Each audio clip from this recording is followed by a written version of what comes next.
for half two.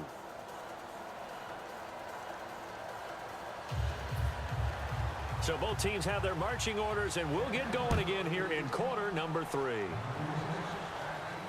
This is fielded at the goal line. He juked him. And it's a pretty good return here as he'll get it up to the 29-yard line. The Bengal offense now with a football first here to begin quarter number 3. And they will simply, Charles, be looking to duplicate what they did last drive when they were able to push it in for 6. And they hope it'll be that easy, right? To be able to take exactly what happened before, replicate it. They may have to make a few additional changes along the way because... And all the way in for a Cincinnati score. Jeremy Hill, 70 yards. And the Bengals add on to their lead. Well, he's used to running it that distance. Here he had to catch it, too, before making the run. Heck of a play for the score. There's not many things better for an offense than a back who's a complete guy who can run it and catch it. And we just saw him complete a big-time play for a touchdown. It's good, and they stretch their lead to 28-0 now.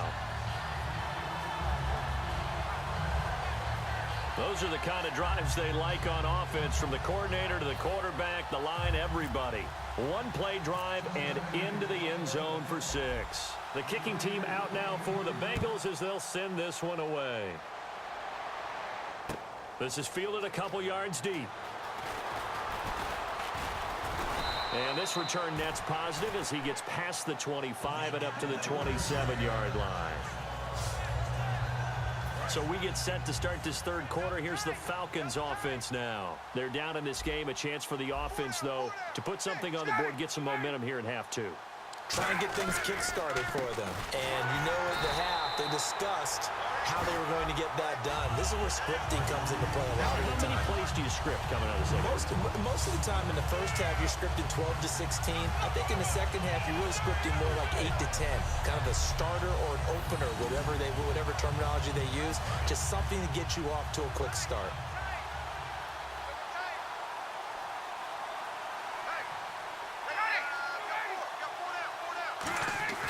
A fake to Freeman. Now it's Ryan. Under a heavy rush, and down he goes. Geno Atkins in there to drop him for his 5th sack of the year. Well, there was second and long. Now it's third and even longer. They're going in the wrong direction here. Because they're moving exactly the way they want to, but you're exactly right. Definitely going in the wrong direction for the offensive guys. And some secondary help here for the defense in the nickel on third and long. Here's Ryan. He goes underneath to Freeman. And he's able to get up here to the 26. It's a gain of 11, but they're still well short. It's 4th down. That's certainly playing down a distance very well by the defense, isn't it? Take whatever you want underneath by all means.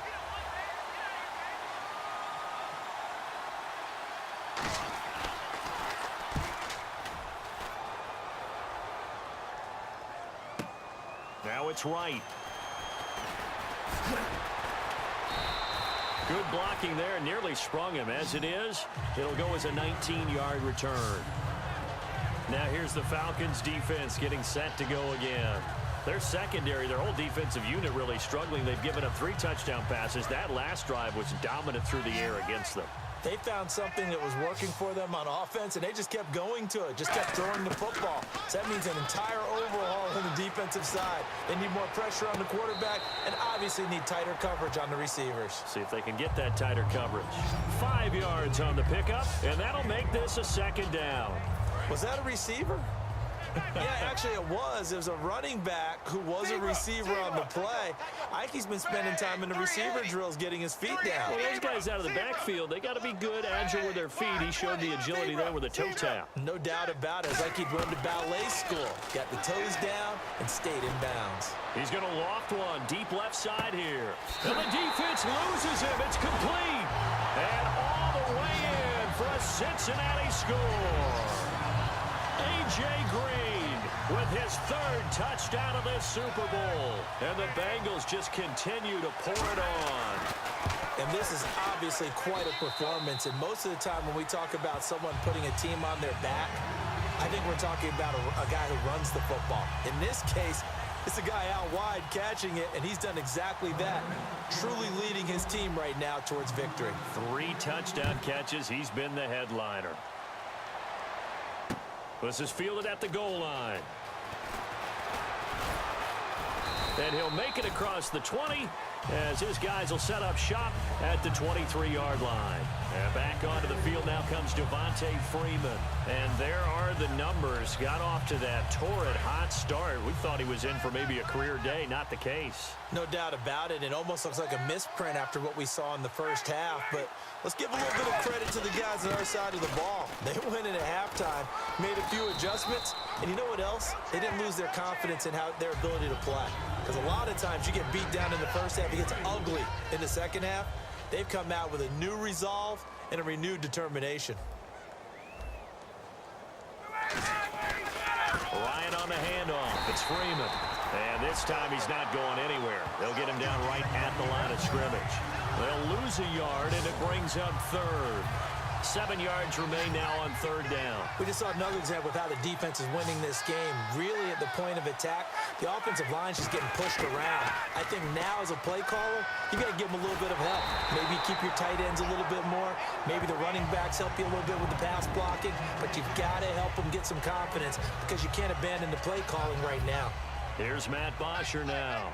Remember, though, he did have one blocked earlier. So much about offense is what you call hidden yardage. You know, you throw the ball to someone, they catch it, and then they can make a big play. You know, they create a play, run after catch. They did a really nice job there of limiting that and keeping him from a first down. Yeah, stopped him in his tracks. Nearly a huge return, as it is. Still a very good one. 24 yards. Cincinnati now ready to take the field. And that recipe on their last drive that resulted in a touchdown looked pretty good, so they'll be hoping to do that once more. And it takes me back to when we sat with the offensive coordinator and the head coach. They felt pretty good about their game plan and thought there were some holes in the defense, and they exploited them the last time out. Let's see if they can come back and put together a similar drive. And we'll see if they can do just that. Yeah, let me pump out my chest a little bit. Even though I'm not rooting for either team, that was a really nice defensive play. It's awfully fun to watch, even in an offensive game.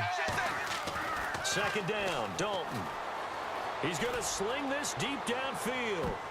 And it's knocked away and incomplete. He was looking for his favorite target, A.J. Green, that time. And it'll bring up third down. They decided to air it out a little bit on that play, take a shot downfield, but the coverage was really nice.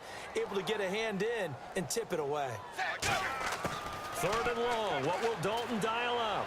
He's going to take another shot here. That's caught inside the 20. A big play. Dalton to his favorite target, Green.